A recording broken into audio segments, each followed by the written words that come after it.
Remember when your imagination ran wild? When you spent summer days dreaming of worlds to play in or making spaceships out of cardboard boxes? Most of us have these memories of a time when we were deeply creative and in love with our imagination. So, I have a question for you. What happened? Why did you stop letting your imagination guide you? Who told you you weren't creative? Who told you that creativity is a skill or talent reserved for a select few? Who convinced you to abandon your creative self? If your experience was anything like mine, somewhere along the way, you lost touch with your creative self. You stopped connecting with your imagination and forgot that creativity is your birthright. The truth is, we are all creative. We were all born to create, and our imagination is not a childhood indulgence. It should be an integral part of our daily life. Welcome back to Creative Birthright.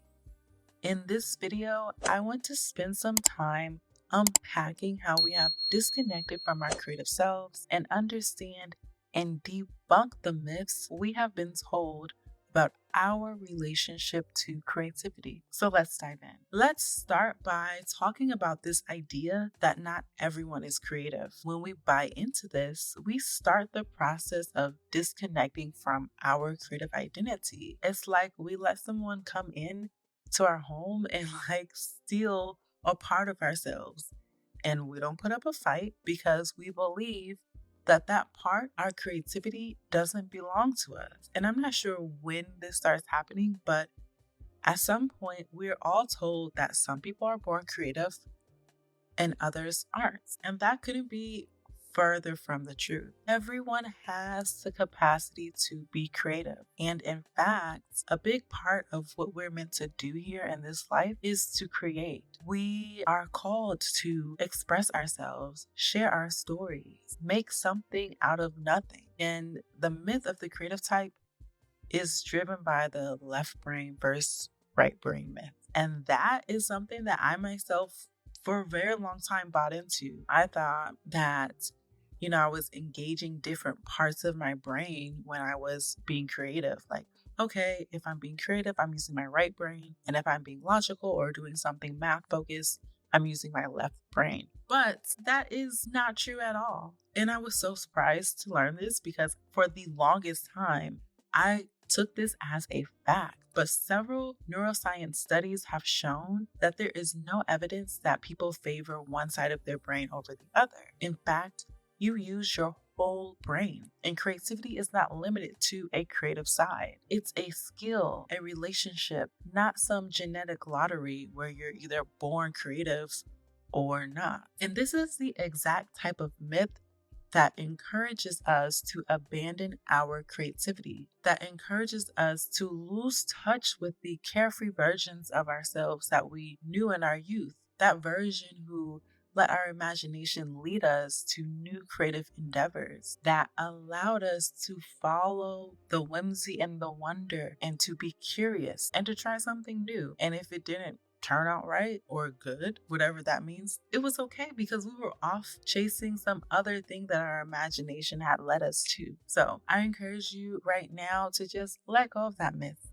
and start finding that part of yourself. Now, let's talk about school. We spend most of our formative years in school.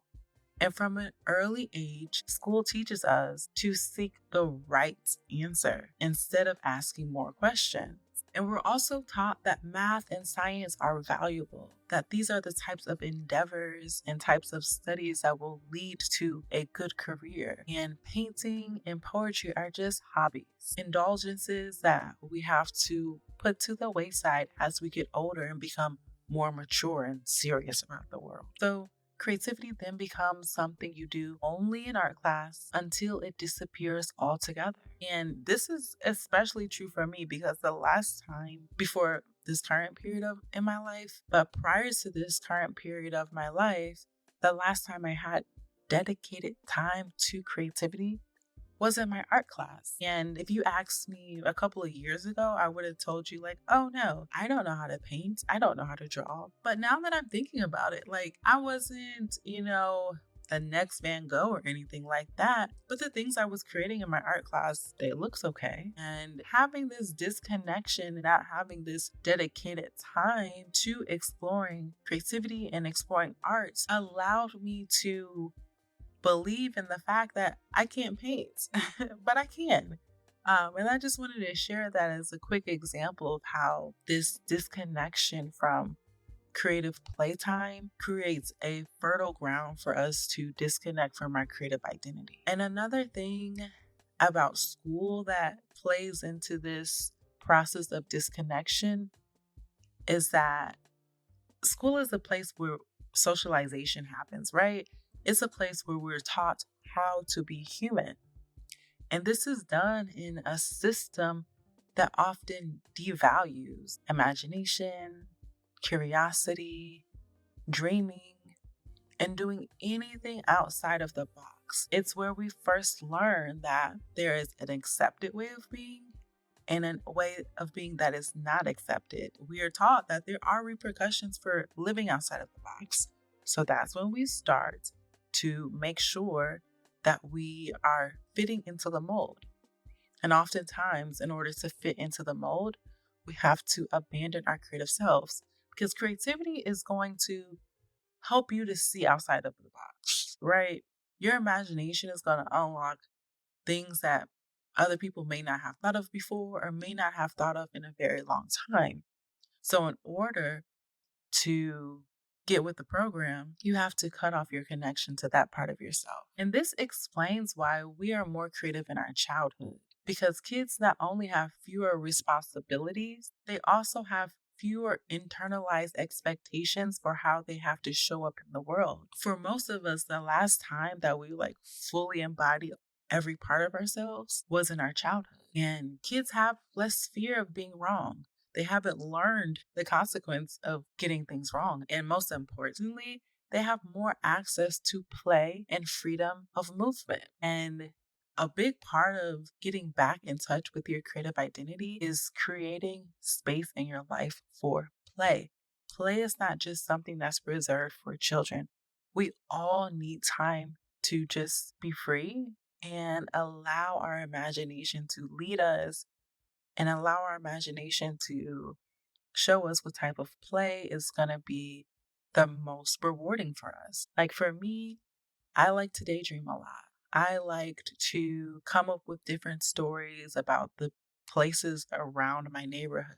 And then I would create some sort of game around that. Like there was a hill behind my house. And in my mind, this hill was an archaeological dig site. So I would go there looking for indigenous artifacts and I would find some.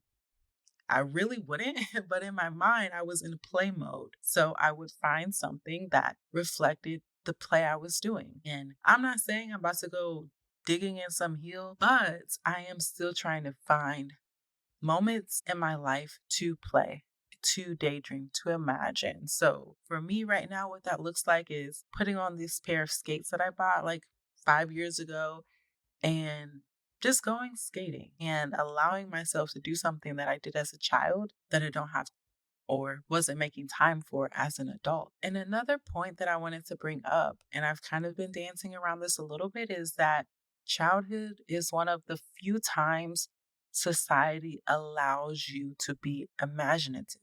Like there is this idea or this stigma around imagination that it's something reserved for childhood. And once you become an adult, or as you're growing into your preteen and teenage years, you start to put imagination aside. Even when you look at schooling, the older you get, the less time you have for play. Like when I was in kindergarten, half of the day was playtime, other half was napping, and then I'm going home. As I matriculated up through the different grades, as a senior, I didn't go outside onto the playground. And children probably should be doing that, but adults should as well. And as I mentioned, creativity doesn't just fade, it's often pushed out, policed out, or extracted from us. And there are several systems and structures in place that make our society a very hostile environment for creative expression. First, let's start off by talking about capitalism. And under this structure, many of us cannot afford to be creative. We're taught that creativity must be monetized to be valid. So we abandon the pursuit of making art for art's sake. And some of us may abandon what would otherwise be a successful creative career because we cannot afford to be a starving artist. We cannot afford to try things that don't work until we get to the thing that works and makes us money. Instead, we go into careers that are guaranteed to at least bring us home a paycheck. And then, if you're like me, later in your career, you are finding ways to reclaim your creative identity. And unfortunately, some people never get to that. But I'm hoping through this video and other videos to call everyone home to their creative birthright. Because regardless if we're going to monetize creativity or not, we should be actively and consistently growing our creative practice. But that's hard to do because hustle culture drains the energy needed to explore. And it takes any energy that we would otherwise put towards a creative hobby or learning a new craft. And on top of that, 9 to 5s, gig work, and productivity culture discourage slowness, reflection, and play. And you need that space to sit and be still, sometimes in order to get your creative juices flowing. It's not something that you can just time box or put into a strict schedule like, okay, from 1 to 2:30, I'm going to be creative. No, it needs more time to breathe. But our culture influence go, go, go. So if we don't have time to be slow and reflect, we may not have the opportunity to connect with the creative side of ourselves. And our society tends to look down on creative work as something that's not as serious. And most people are encouraged to pursue more productive career paths. And most importantly, under a system of capitalism, most of us are unable to go after our creative passions, not because we aren't talented, but because we can't afford to do so. Just imagine what creative projects you could complete if money was no issue, or if all the time you spent working to meet your basic needs could be put towards pursuing your creative dreams. Like sometimes I sit around and think about that, like all the things I could be doing, all of the different creative mediums I could be mastering if I had the time and the money to just focus on that. And that really makes me upset when I think about it because what's more important than my creativity? There are some very important things to be doing in this world. But when I think about how I want to live my life and the type of experiences I want to have, I want to put more time towards learning how to do all of the different creative things I dream about. I have so many ideas and thoughts about things that I want to do, but I have to learn how to do them first. I'll get off of my capitalism soapbox for now because I could stand on there forever, but there's more systems and structures for us to unpack and understand. And depending on the identities you hold, you also have to navigate several other systems of oppression: racism, sexism, ableism, all the isms. It's tiring. Like, living under oppression is an energy suck. And if you're constantly fighting to exist, there's little space to experiment or dream. Or you spend your creative energy focused on proving yourself worthy. And honestly, that's a waste of time. But a lot of creative spaces and careers are gatekept, and they only want to see certain creatives telling certain types of stories. And oftentimes, those stories are related to retelling or repackaging our oppression in a way that's palatable for a white gaze. And honestly, I feel like that's no fun because there's so many other things we could be doing with our creative talents. And to take this thought a little bit further, society favors a narrow version of creativity, one that's marketable, Eurocentric, and often male dominated. Anything that exists outside of that can only show up in a very specific way. Marginalized forms of expression or forms of expression that come from marginalized groups are often dismissed until they are appropriated. And our culture and society teaches us which kinds of creativity count and whose creativity matters. And it becomes difficult to show up in those spaces if you aren't in the group of people whose creativity matters. But we are lucky that so many creatives who came before us dared to create outside of the mold. One person that comes to mind is Toni Morrison. She wrote Black books for Black people, and she didn't care that not centering white folks would make them feel some type of way. She was writing the books she wanted to read, and there's a lesson in there for all of us. No matter what creative medium you specialize in, make the art you want to see in the world. Make the art that reflects who you are. Make the art that reflects and speaks to your community and your audience. Disregard any other gaze outside of that. Because to be completely aligned with your creative self, you have to simply show up as yourself, your full self, not some watered down version that has been carefully curated to be socially acceptable and fit into the mold. No, who you are, flaws and all, the messy parts, the chaos, the things that don't quite make sense, exists in that part of yourself. And don't apologize for it. So, we just discussed some factors keeping us from our creative identity. But the silver lining in all of this is you haven't lost it. You've been disconnected from it, but it's still there, waiting to welcome you home.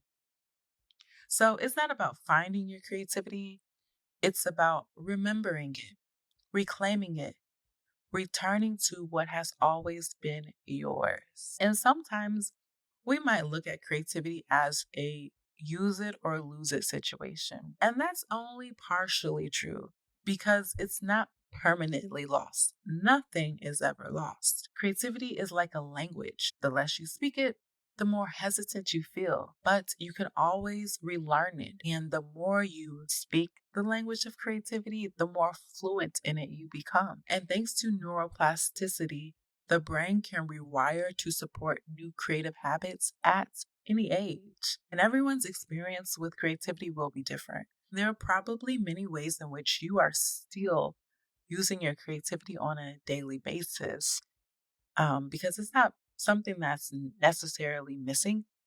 It's just been shaped by your life, your context, and the situation that you find yourself in.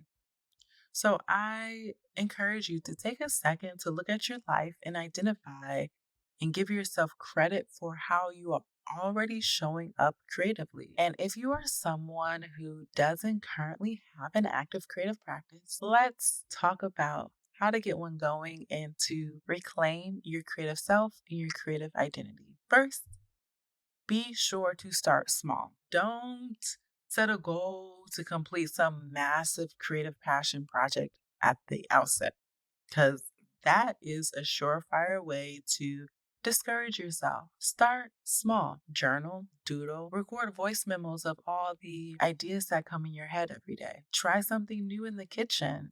Find some time to have a at-home dance party or even hum while you work. But whatever you do, start small and build your practice from there. Every day, every week, every month, you can then expand your practice, take on new things. And the beauty of starting small is as you're going along in the journey, you will be guided. Things will pop up into your life. You will stumble across a new friend, a new idea will pop up, and then all of a sudden someone will be there to help you realize it. But as long as you start small and continue to build and be consistent, you will get to where you're meant to be. And in the beginning, detach from outcome. Let the doing it be the goal and make space for joy, not for applause or validation. And one thing that I cannot stress enough is that you have to create in community. Creativity doesn't always need to be solitary. And it shouldn't be. Having someone to bounce ideas off of is an absolute value add to my creative journey. And it also keeps me accountable. And lastly, honor your ancestors. Many of us come from cultures that express creativity communally, spiritually, and ritually. Return to that. Ask people in your family what creative hobbies they have. Find out what your grandparents or great grandparents did. You might find that you have some creative hobby or talent that has been passed down in your lineage that's just waiting for you to tap into. So return to your ancestral ways of creating. And we are all living proof of the dreams our ancestors imagined. If they didn't imagine, if they didn't create, we wouldn't be here. So the best way to honor them is to keep imagining and keep creating. That's all I have for you today. But now I want to hear from you. So get down in the comments and let me know. What has your creative journey been? Where did you leave parts of your creativity behind? And what might it mean to come back home to your creative self? Let me know in the comments below and be sure to hit the like button on the way out. And if you haven't subscribed yet, what are you waiting for? All right, I'll see you in the next video.